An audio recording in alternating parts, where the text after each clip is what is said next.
What is going on, Pittsburgh Steelers fans, and welcome back to another episode of a special Winners and Losers podcast after the Pittsburgh Steelers lose to the Tampa Bay Buccaneers 17-14 in week 2 of the preseason. I'm Jeff Hartman, your host on this special Sunday episode, typically a Monday, Wednesday, Friday podcast. But when the Steelers play, I do the Winners and Losers the day after, no matter what. And this is brought to you by the Steel Curd Network, which is a part of the Fans First Sports Network. So listen, folks, it was an ugly game. It was sloppy. We'll talk about it more in detail tomorrow, Monday. But today we're talking about the winners and we're talking about the losers. There's 5 on each side of the docket in this one. 5 winners and 5 losers. Because honestly, the more I think about it, it wasn't a great performance. Everyone that watched the game knows it wasn't a great performance. However, there was, I think, a lot more positive than a lot of people right after the game are making of this. I thought there was some good stuff that took place. And so we're going to talk about that first. In the winners, 5 winners. Let's get this show on the road. First, we're starting off with Roman Wilson. Roman Wilson, he's a winner because he had 2 catches, 72 yards, 36-yard average, no touchdowns, a 42-yard long on 4 targets. This guy averaged 36 yards a catch. He's on the winner list not just because he had a good game on Saturday. It's the second straight week that he's had a good game. Something I said on the post-game show, which I wanted to reiterate here when talking about Roman Wilson, was he's taking advantage of an opportunity. Calvin Austin III has been hurt since that Friday Night Lights practice. DK Metcalf is not playing in these games. Someone's got to step up. Someone has to be a viable option.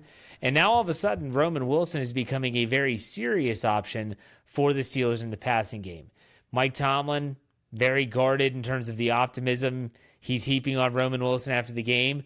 But nonetheless, he is excited. I think we should all be excited for Roman Wilson. Hopefully he can continue this, and maybe, just maybe, he's the guy that they're looking for as a wide receiver too. Let's go to our next winner, the run defense. Tampa Bay Buccaneers, as a team, rushed for 24 carries. They rushed for 41 yards, a 1.7-yard average. Now, there's going to be the detractors out there that say, well, Jeff, they did some kneel downs at the end of the game. You're right. That was like maybe 5 yards. Then there's going to be others that say, well, yeah, well, a lot of their yards, they didn't do this, they didn't do that, whatever. Bucky Irving, their number 1 running back, was stymied in the first half. Their best yardage gained in the ground was a second half performance. The Steelers defense, whether it was the first string all the way down to the 4th string, they did their job in stopping the run. And I will say this as well. He's not a winner, but I wanted to shout him out. The most satisfying and gratifying play for me as a spectator on the game on Saturday night was watching Cole Holcomb knife through that line of scrimmage for a tackle for loss. It was a thing of beauty. I love to see it. It looks like he's back to health. That's tremendous news for the Steelers defense and for him as a human being. So let's go on. Let's move on from the running defense and let's go to our next winner. Scotty Miller, 2 catches, 38 yards, 19-yard average, no touchdowns, 23-yard long on 2 targets. There's some people out there, and I'm not sure if on my last 53-man roster prediction if I did this or not, but there's some people out there that don't see Scotty Miller making this team. And I have to be honest with you, I'm not sure how anyone could not have him on this team. He is reliable. He's a good target. He plays special teams if you need him to. The guy technically can kind of do it all when it comes to if you need him to return a kick, if you need him to return a punt, he can. He can play all the spots on the wide receiver from X, Y to Z, all of them. I don't think Scotty Miller is going to be some uber reliable, going to play a ton of snaps guy, but I think he's going to have a helmet. I think he's going to be there. And he's proven time and time again, going back to last season, that he can make plays when called upon. And so for me, I see Scotty Miller not just as a guy who had a good game on Saturday. I see Scotty Miller as a guy who could be an actual contributor once the regular season rolls around. So Scotty Miller definitely on the winners list. We have 2 more. The next winner is Jeff Hartman. He has 3 tackles, 1 solo, 1 tackle for loss, 1 quarterback hit, which is his sack. Jeff Hartman, it doesn't count, but he spoke about this after the game in his press conference in front of the media. He said, look, for me, he said it was just great to get out there, to get that sack underneath my belt. He's a big man. I mean, he is a monster of a man. But watching Jeff Hartman just move a really large offensive lineman. I think it was probably a guard. He put him on skates. He put them on skates. I mean, I know we haven't seen Derek Hartman do this every rep. He hasn't been so dominant that everyone's just lauding this guy already. But he showed what he's capable of. And I think Mike Tomlin alluded to this after the game in his post-game press conference, that if we can get Derek Hartman to do some of those things more, my gosh, he's going to be a huge factor, not just for this year, but for a very long time in the black and gold. It's good to see him and Keanu Benton starting to jive together. That could be a two-way tandem there for a long time along the Steelers' defensive front. Good for Derek Hartman. Good for the defense. He was the only guy that had a sack. He's only been one sack. There's entire preseason for 2 games, and it's Derek Hartman. The last winner, I'm going to give some props to Lew Nichols. 3 carries for 42 yards. He had a long of 37 and a 14-yard average. Lew Nichols, I could have put him on the list last week if I wanted, but I didn't think he did enough. And people might say, this guy's doing it again second half. 3rd, 4th stringers, 5th stringers at times. Sure, you're right. I think I've seen enough from Lew Nichols, though, that I want to see him do it against maybe 2nd stringers. So maybe in the second quarter, he gets a couple carries or he gets some run with those guys. I'd love to see it. You're not going to play Jaylen Warren this upcoming Thursday night. You will probably play Caleb Johnson, but maybe sparingly. So throw Lew Nichols out there next. Let's see what he can do.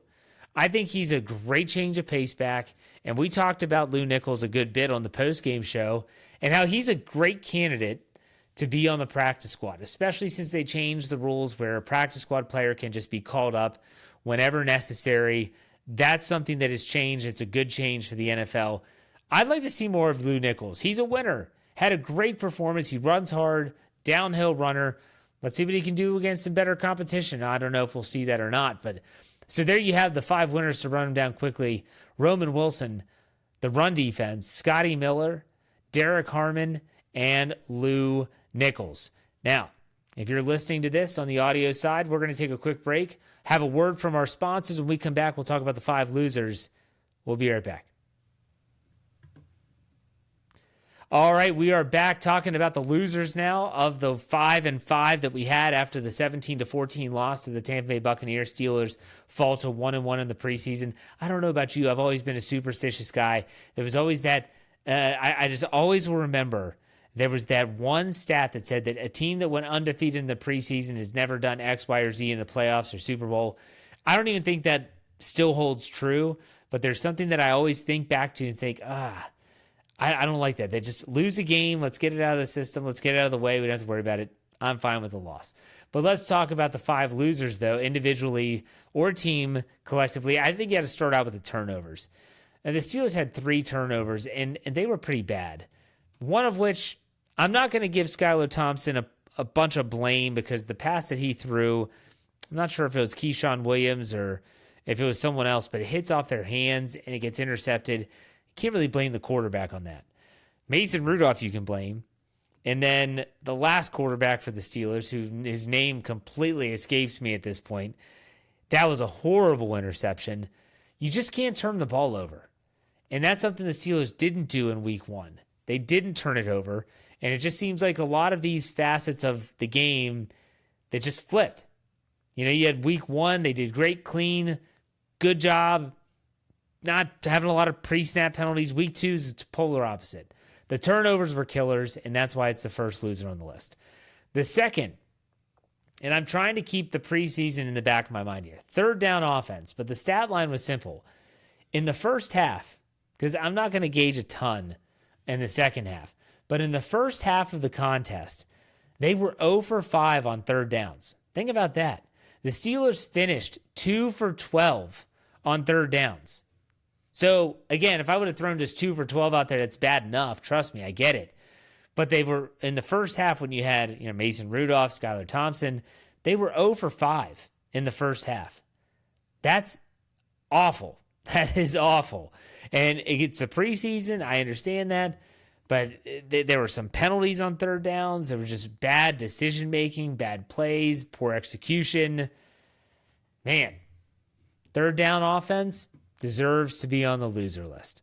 Let's go to the next one. More soft tissue injuries. Last week the winner was that they didn't really have a lot of injuries. This week, unfortunately, they do. From what we gathered, there's a reserve offensive lineman who's being evaluated for a concussion.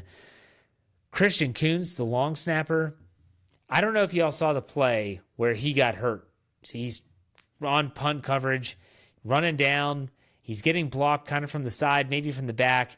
The ball carrier's moving by him. He puts his arm out, and you can just see his arm move backwards real hard.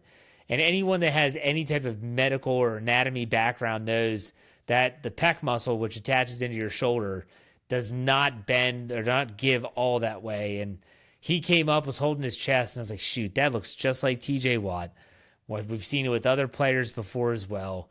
And when he came off the field, Mike Tomlin said they got some optimistic news on Christian Kuntz early on. I don't know if they took him straight in for an MRI, but hopefully, fingers crossed, it's not a torn pec and his season isn't over. But kudos to Logan Lee for stepping in, doing the job, getting the thing done. Kudos to him, but they're going to have to sign a long snapper now unless it's something that he can play through and not miss any time. Also, Nick Herbig has a hamstring injury. Mike Tomlin said it'll be fine after the game, but man, those soft tissue things just keep on lingering with this team. I'm not sure what's going on, but that's definitely a loser, these soft tissue injuries. Next, let's go to the red zone defense. The Steelers finished, but Tampa Bay finished 2 for 3. So the defense allowed 2 touchdowns in 3 attempts. And I think one of the kickers was, and the only one which didn't, I think, was the last drive, which was the game-winning field goal. One of those, it shouldn't have been a touchdown, but that roughing the kicker call gave the Tampa Bay Bucs new life, and that's when Teddy Bridgewater hit, I think it was the rookie out of Ohio State for the touchdown. But it's a situation where Mike Tomlin spoke about this after the game. They have to win those situational moments. That was a winner last week. They won those situational moments against the Jaguars. They did not win those situational moments against Tampa Bay. They did not have a successful 2-minute drive. They did not get the ball bouncing their way when, after the interception late in the game by the Steelers' 4th-string quarterback, that just rolls out of bounds. Like they don't have those situations. They weren't winning those situations, and therefore they don't win the game. But ultimately, the red zone defense especially was something that not only did Mike Tomlin highlight, I saw it as well and wanted to bring it up. The last loser is, and this is just me personally, I'm not the loser because I have no option here. Anyone that went and got NFL Plus to watch the preseason, I did. I bought 1 month of NFL Plus. Once this game is done Thursday, I am going to delete NFL. I'm not going to delete the app or anything, but I'm going to unsubscribe from NFL Plus. That stream is god-awful. It was atrocious. It's so behind. So behind. I had people, because I like to tweet during games. I enjoy it. I like tweeting for people that maybe aren't watching the game, can't watch the game, or people that want to just get my thoughts on the game. Whatever. It doesn't matter. And I tweeted Mason Rudolph had completed a pass, and someone responded and was like, dude, that was intercepted, man. And I was like, what are you talking about? He had just thrown a completion. They had huddled up, got to the line, called their play. He drops back, then throws the pick. I had just saw the completion. It was just awful how so far behind it is. I hate it. I can't stand it. YouTube TV is not as bad. Not nearly as bad as that. But still, it wasn't just the NFL Plus. The Pittsburgh Steelers, or by proxy, KDKA, that coverage, I mean, nothing against Bob Pompiani or Charlie Batch. They do a good job. But my gosh, how many times did they say we're going to go to commercial? And whether it's NFL Plus and it's running different commercials, you weren't getting commercials. You're hearing Missy Matthews doing a mic check on the sideline. They're going to a studio with some anchor who doesn't know the camera's on her and she's checking her phone. They're just all over the map. We're going to go to commercial. Next thing you know, you're seeing views on top of Mount Washington at a church, and someone's putting their camera on the ground, and you're seeing this turf. What is going on here? Is this not the professionals? Come on. Clean it up. Let's clean it up. That's a loser. The NFL Plus subscribers like me who got it for the preseason, man, that sucked. But I digress.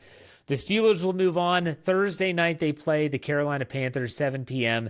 That is actually on NFL Network, I do believe, for those of you that are curious.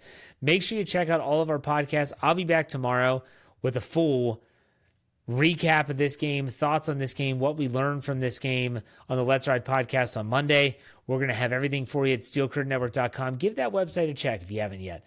steelcurtainnetwork.com, totally free. Go listen, or you can listen to podcasts on the website as well as to go and comment and be a part of that growing community there. We do appreciate everyone for doing that. But in the meantime, that's it for me. You know, we finished out. Be safe, be kind, and God bless. We'll see you tomorrow on another Let's Ride podcast. Take it easy.